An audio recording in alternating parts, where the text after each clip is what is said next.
BFM Business, BFM Crypto, le club. Chaque jour, en effet, notre club BFM Crypto, et on va voir qu'en effet, les cryptos aussi réagissent aujourd'hui à la baisse, les cryptos. On va en parler avec nos spécialistes. Pauline Armandet vient de nous rejoindre. Bonjour Pauline. Bonjour Guillaume. La newsletter BFM Crypto, c'est chaque lundi, 18h, et en plus, c'est gratuit. Yves Chouefati vient de nous rejoindre également. Bonjour Yves. Bonjour Guillaume. Bienvenue sur notre plateau. On parlera justement des cryptos face à l'inflation. Constituent-elles les cryptos un refuge? On a envie de dire non, mais vous nous direz peut-être bien que si. Vous nous l'expliquerez dans un instant. Vous êtes le président fondateur de Tobam et nos traders du mardi, nos deux mages des cours des cryptos. Vincent Gann, bonjour Vincent, analyste technique indépendant, et Xavier Fenot pour Interactive Trading. Bonjour Xavier. Bonjour Guillaume. Ravi de vous retrouver tous les deux. Xavier, on va démarrer avec vous. On voit qu'aujourd'hui les indices actions souffrent après le chiffre d'inflation américain, forte baisse à Wall Street, et les cours des cryptos, en tout cas du Bitcoin et l'Ether, souffrent également en ce moment, Xavier. Oui, c'est sûr, il y a toujours une corrélation entre les marchés traditionnels et le marché des cryptos. Il n'est pas épargné, en tout cas à court terme. Ça renforce bien évidemment le dollar, vous l'avez dit, l'anticipation aussi de remontée des taux, et ça suit d'autant plus les marchés traditionnels lorsqu'on a des mouvements erratiques comme ça. Et pourtant, le marché des cryptos était quand même bien plus résistant ces dernières semaines que les marchés traditionnels. Donc sur le marché global, on perd 5% ce jour si on prend la capitalisation totale. Alors dit comme ça peut faire peur, mais finalement c'est pas grand-chose au vu de la volatilité légendaire des cryptos. Ce qui est important, c'est surtout de regarder les niveaux et les tendances daily notamment. Sous 900 milliards de dollars, donc ça c'est pour la capitalisation totale, tant qu'on reste au-dessus des 900 milliards de dollars, il n'y a pas d'alerte majeure pour le moment. Au-dessus des 1040 dollars, mais bon, ça ne sera pas pour demain. Là, ce sera un signal fort positif. Donc si on se penche sur le Bitcoin, il a eu un sursaut d'orgueil la semaine passée en tenant les fameux 18 000, 19 000 dollars, les plus hauts historiques de 2017. C'est vraiment un niveau majeur qui est vraiment tenu par les opérateurs depuis cet été, depuis d'ailleurs la fin de l'hémorragie, on va dire, de ce premier semestre 2022. Il était pourtant pas du tout dans la tête de liste des meilleures performances estivales. On est revenu finalement au milieu du range dans lequel il évolue depuis cet été. 19 000 dollars en bas pour arrondir, 25 000 dollars en haut. Donc c'est sûr qu'après ce chiffre-là, il va y avoir des forces ces prochaines heures, il va y avoir des rebonds, des rechutes. Voilà, les niveaux clés à court terme à retenir, 20 500 et 22 500 dollars sur le Bitcoin. Sur l'Ether, lui, il avait déjà marqué en fait un coup d'arrêt de sa surperformance vis-à-vis du Bitcoin avant ce chiffre de l'inflation, parce que The Merge est pricé en grande partie. On n'est plus qu'à 1 jour et 7 heures du grand événement, donc il y a des prises de bénéfices légitimes, d'autant plus effectivement avec ce mouvement général sur le marché. Alors ça ne remet pas pour le moment en cause sa solidité en place depuis cet été. On a toujours les 1400 dollars sur l'Ether en dessous, c'est une zone support dans le range dans lequel on évolue depuis la fin du mois de juillet. Et 2000 dollars, c'est vraiment le gros rempart à franchir là pour libérer une dynamique haussière à moyen terme. Donc pour résumer simplement, l'inflation US, oui, ça marque un point d'arrêt d'une dynamique qui était bien engagée et positivement ces derniers jours. Ça ne remet pas en cause pour le moment les tendances en place depuis plusieurs semaines, tant qu'on tient les niveaux que je viens de vous évoquer. Donc on va laisser le temps au marché de digérer et de laisser passer déjà la séance américaine et puis bien évidemment la transition à Ethereum, donc pas de précipitation pour le moment. En effet, on parlera du merge dans un instant, notamment avec Pauline. On rappelle à ceux qui nous écoutent qu'ils ne doivent, s'ils souhaitent investir en crypto, ne le faire qu'avec l'argent dont ils n'ont pas besoin. Tout cela reste très volatile et spéculatif. Vincent, partagez-vous cette forme de sérénité, malgré la baisse des cours des cryptos aujourd'hui, cette sérénité dont on faisait part à l'instant, dont témoignait à l'instant Xavier? Écoutez, cher Guillaume, à l'instant. Non, mais finalement, c'est dommage. C'est bien dommage. C'est la confirmation que le marché crypto n'aime pas l'inflation hors de contrôle, surtout n'aime pas le dollar américain qui repart en tendance haussière, alors qu'une nouvelle idée s'installait, qu'il avait fait son point haut, c'est concrètement le niveau de la parité sur le cours de l'euro-dollar. N'aime pas les indices boursiers, le marché action qui recule. Et puis, globalement, c'est vrai qu'il y avait beaucoup d'attentes sur ces chiffres de l'inflation du mois d'août. Bon, vous en avez déjà beaucoup parlé, mais il y avait beaucoup d'attentes. Pourquoi ? Parce que cet été, le prix de l'énergie, le prix d'un certain nombre de matières premières a reculé. Et l'on s'attendait à voir ça dans les indices d'inflation de manière plus conséquente. Et surtout, l'on s'attendait à voir ça dans une diffusion baissière des prix aux biens et services, ce qui n'a pas été le cas, ce que démontre aujourd'hui l'inflation sous-jacente aux États-Unis, celle qui exclut les éléments les plus volatiles. Alors, c'est dommage. Pourquoi ? Parce que le cours du Bitcoin, depuis le milieu de la semaine dernière, essayait quelque chose. Il essayait ce qui est finalement encore un vain espoir, le double rebond sur 19 000 $, et derrière pouvoir valider une configuration de renversement haussier. Alors, on est à mi-séance à Wall Street, comme d'habitude. Je ne sais pas de quoi sera fait les 3-4 dernières heures de la session à Wall Street. Mais là, au moment où je regarde les graphiques, c'est un peu moche. Les 20 800 $, le marché s'en approche sur le cours du Bitcoin. C'est vraiment le niveau à tenir. Sinon, eh bien, tout simplement, on aura eu encore un dead cat bounce et ce sera compliqué. Alors, est-ce qu'il reste encore un espoir ? On verra la clôture de Wall Street ce soir. Et puis, Xavier en touchait un mot à l'instant. Il y a cet événement endogène à l'écosystème jeudi, The Merge pour Ethereum. Bon, si tout se passe bien, c'est censé être écrit dans le marbre que tout va bien se passer. Maintenant, il y a toujours une nano-dose d'incertitude. Si le marché crypto devait se relancer d'ici la fin de semaine, ce serait grâce au succès total de cet événement pour la blockchain Ethereum.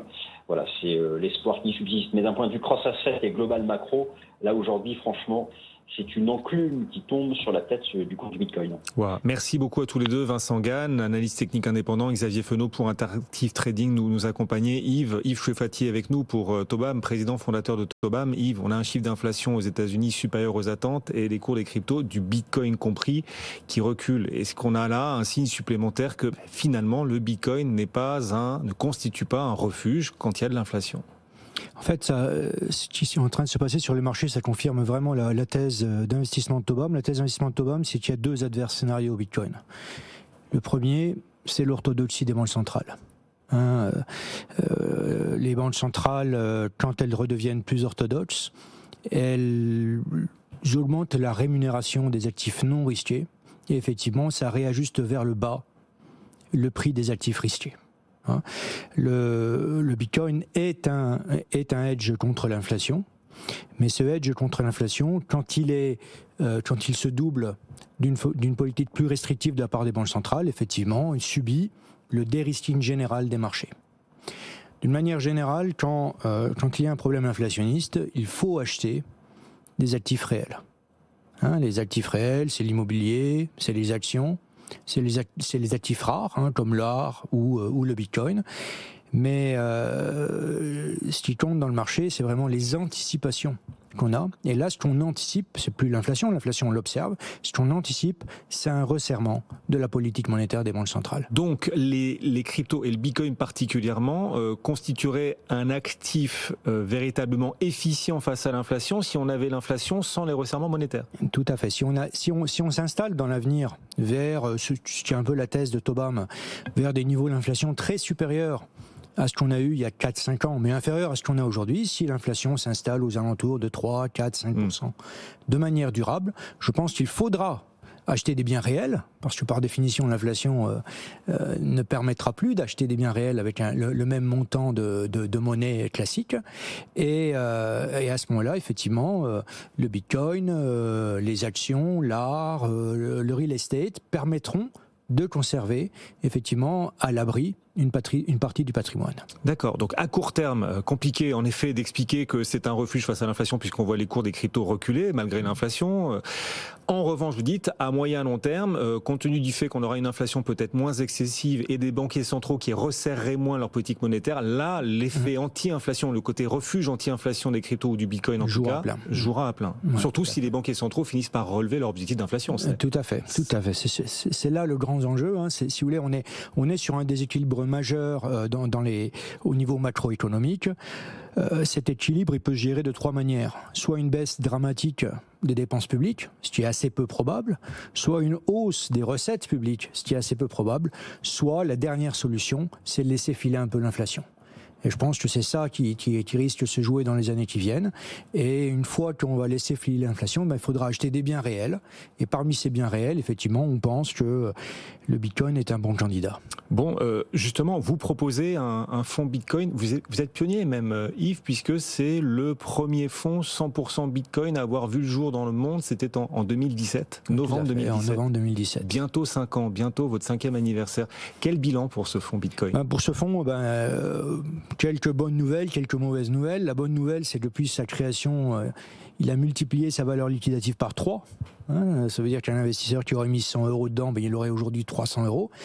La mauvaise nouvelle, c'est qu'on en était à x7 en novembre 2021. Donc, je vous laisse faire le calcul de ce qui s'est passé entre novembre 2021 et aujourd'hui.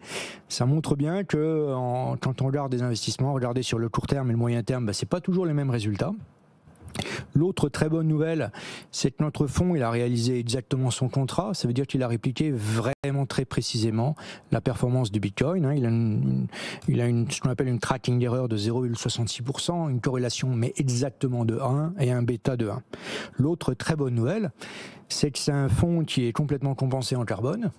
C'est un fonds zéro carbone. C'est un fonds zéro carbone, effectivement. Possible, ça veut dire qu'on calcule précisément l'empreinte carbone de ce fonds et qu'on plante les arbres de manière indirecte, les arbres qui sont nécessaires à retirer de l'atmosphère le carbone qui a été émis lors de la création de ces bitcoins.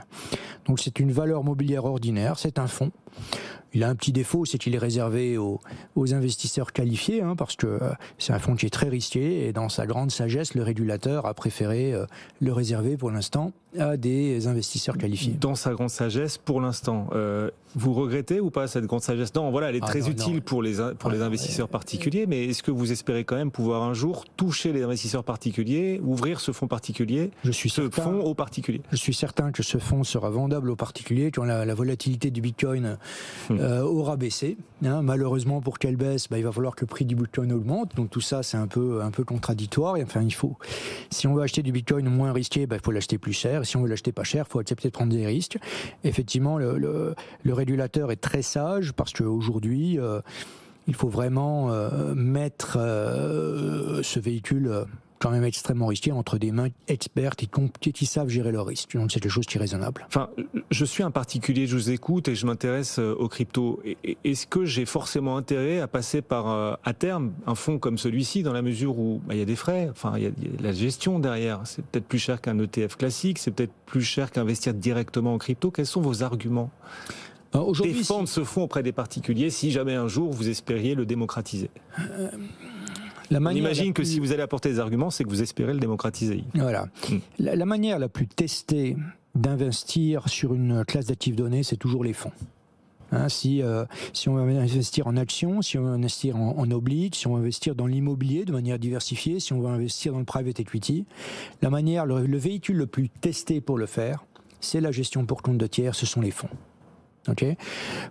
En vertu d'une qualité très spéciale des fonds, qui sont qu'en fait un fonds, contrairement à ce qu'on pourrait croire, n'est pas géré par une société de gestion, mais c'est vraiment géré par un consortium. C'est ce qu'on appelle la division des tâches. Un fonds, il y a un dépositaire, il y a une société de gestion, il y a un commissaire aux comptes, il y a un valorisateur, et chacune des opérations qui va affecter le fonds doit être validée par tous ces opérateurs. Et c'est ça qui donne la très grande sécurité des fonds. Et effectivement, aujourd'hui, au fur et à mesure que les cryptos vont se démocratiser, qu'elles vont baisser un peu en risque, etc., je suis à peu près certain, mais c'est une opinion subjective, que la manière qui va être privilégiée pour l'investissement en crypto, ce sera à terme les fonds.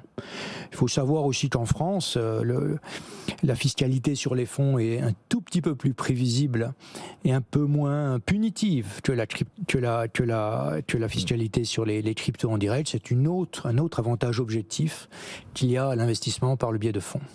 On peut évoquer une ou deux valeurs qui composent ce fonds 100% Bitcoin que vous proposez depuis maintenant 5 ans. Ce fonds, il est 100% Bitcoin, donc il n'a que du Bitcoin dedans. Après, on a lancé des fonds destinés aux particuliers, qui, si vous voulez, Guillaume, de même que vous pouvez acheter de l'or ou acheter des mines d'or, vous pouvez acheter du Bitcoin, vous pouvez acheter un portefeuille d'actions qui elles-mêmes sont actives dans le monde de la crypto, dans le monde du Bitcoin. Bon, ça c'est quelque chose aussi qu'on a été les premiers à lancer, donc le législateur, donc à sa grande sagesse, a voulu quand même démocratiser l'épargne dans l'univers de la crypto. Il a, dans le cadre de la loi Pacte, autorisé la vente aux particuliers de fonds investis en actions de la crypto et détenant un maximum de 10% de Bitcoin. Quel type d'actions sont exposées à la crypto? Il y en a en gros 4 grosses catégories. Il y a des actions qui elles-mêmes possèdent des cryptos. L'action phare pour ça, c'est une action qui s'appelle MicroStrategy ou bien MicroStrategy. C'est une entreprise qui, à partir de 2020, a commencé à acheter massivement du Bitcoin. C'est une entreprise qui est extrêmement emblématique dans le monde de la crypto. Un autre exemple, c'est le deuxième secteur qu'on a, c'est des mineurs.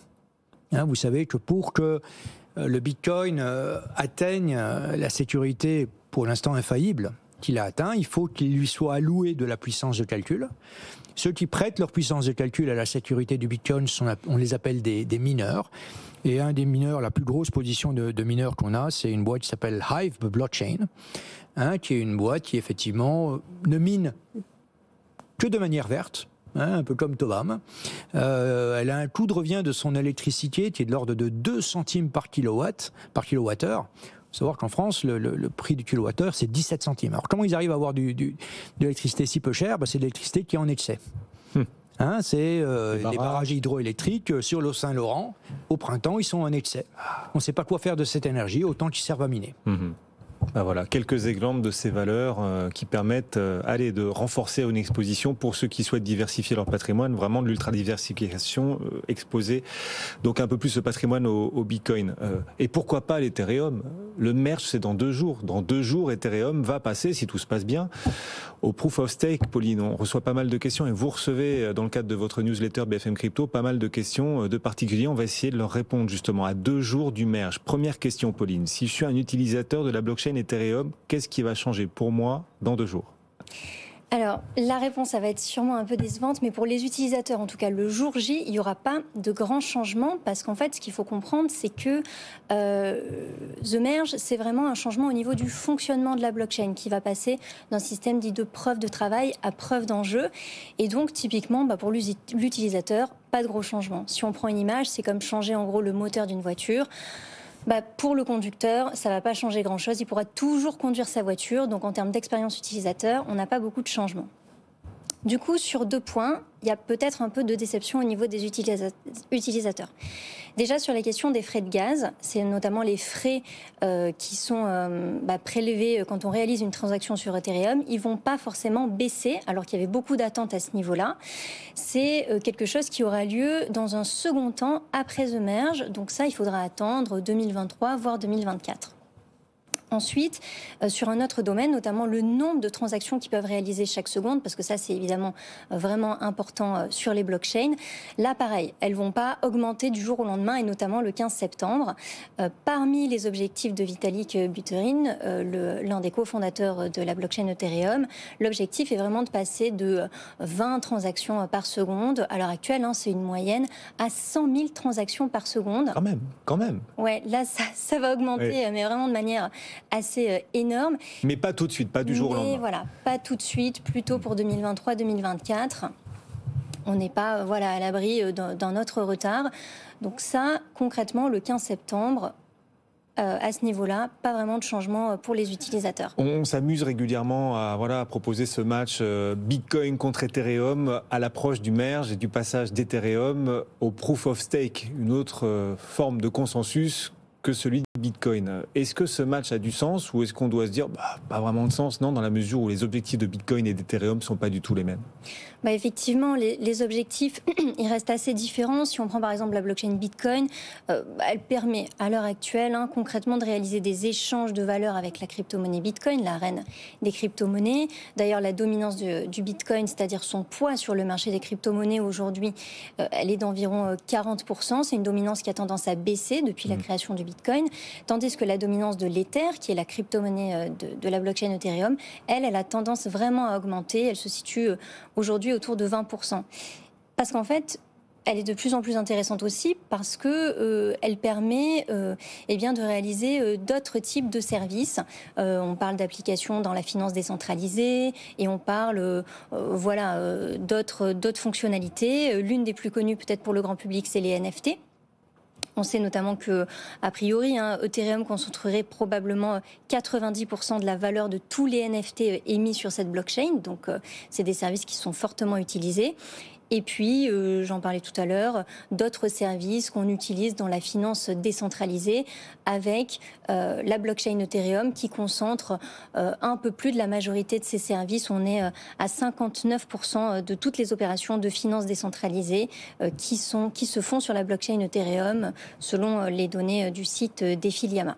Bon, quand même un impact à quelques heures maintenant du merge d'Ethereum, un impact pour les utilisateurs, l'expérience utilisateur dont vous nous parliez, c'est que sur les plateformes centralisées, sur certaines plateformes centralisées, les retraits et dépôts en Ether sont bloqués à l'approche du merge. Ça, c'est une réalité concrète, palpable et impactante pour ceux qui nous suivent, Pauline. Ça, c'est vrai que pour ceux qui ont déposé de l'Ether sur ces plateformes, il y a un réel impact. En fait, il y en a certaines, comme Kraken et Coinbase, qui avaient déjà annoncé vraiment avant The Merge qu'elles allaient bloquer les retraits en Ether. Binance l'a fait un tout petit peu plus tard, mais en tout cas, elle a pris cette décision dès la semaine dernière. En fait, toutes ces plateformes, elles se préparent à un potentiel hard fork, notamment en vue de The Merge, et donc elles vont bloquer ces retraits et ces dépôts d'Ether dans le but, je cite, de réduire les risques de négociation liés à la volatilité des prix et pour maintenir la sécurité des fonds des utilisateurs pendant le hard fork. Donc ça, je cite le communiqué de Binance. Pour comprendre juste en 2 mots ce qu'est un hard fork dans l'univers des cryptos et des blockchains, c'est la séparation d'une blockchain en 2 chaînes différentes parce qu'il y a eu une mésentente au niveau de la communauté et des développeurs. Et certains Ethers pourraient donc être doublonnés, c'est le risque. Voilà, et ça va créer des Ethers forkés. Et donc, typiquement, si The Merge aboutit à des hard forks, si certaines plateformes ont décidé de soutenir certains hard forks plutôt que d'autres, si on prend un exemple comme je suis un utilisateur, j'ai un Ether qui est déposé sur une plateforme, si cette plateforme va soutenir un hard fork, il obtiendra un Ether forké en fonction du hard fork soutenu par la plateforme. Ce qui va complètement biaiser le marché. Avec en plus, donc, à l'approche du merge, et s'il y a hard fork, un risque d'arnaque démultiplié. Oui, et ça, c'est aussi un sujet dont on peut parler, celui des arnaques. Et c'est Sébastien Leguel, d'ailleurs, le fondateur du média spécialisé Au Coin du Bloc, qui a réalisé un papier super intéressant à ce sujet. Il explique qu'il faut faire effectivement attention à certaines arnaques en vue de The Merge. Par exemple, il faudra être vigilant à des risques de fausse extension d'un portefeuille numérique, notamment MetaMask, qui permettrait d'accéder à une blockchain issue d'un hard fork. Typiquement, si on va vers cette fausse extension, nos fonds sont subtilisés et il va y avoir tout un type d'arnaques, différentes arnaques qui vont aussi être développées à travers d'autres services, même les airdrops. Donc il faudra être très vigilant le jour J, donc le jour de The Merge. Et vous nous alertez donc, Yves, vous proposez un fonds pas anti-Bitcoin, mais si, c'est comme ça que vous le présentez d'ailleurs, non ? Vous proposez un fonds Bitcoin, on l'a bien compris, mais il y a aussi un fonds anti-Bitcoin. On a un fonds qui complète le Bitcoin, c'est donc un fonds effectivement qui est investi dans un portefeuille d'altcoins, dont l'Ether et dont des Ethereum Killers, effectivement.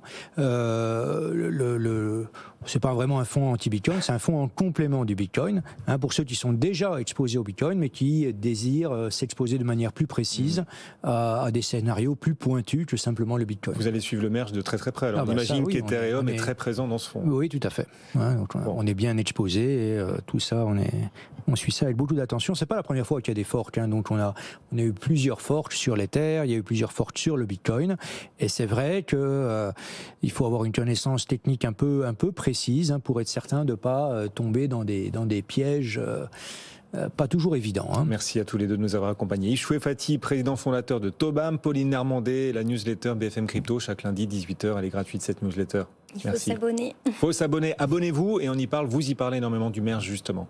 Merci beaucoup à tous les deux de nous avoir accompagnés. Dans un instant, la séance du jour qui se passe pas très très bien. On était dans le vert et on a basculé dans le rouge après les chiffres d'inflation aux États-Unis. On s'en parle juste après la pause, dans moins de 2 minutes. À tout de suite. BFM Bourse, vos placements, nos conseils sur BFM Business.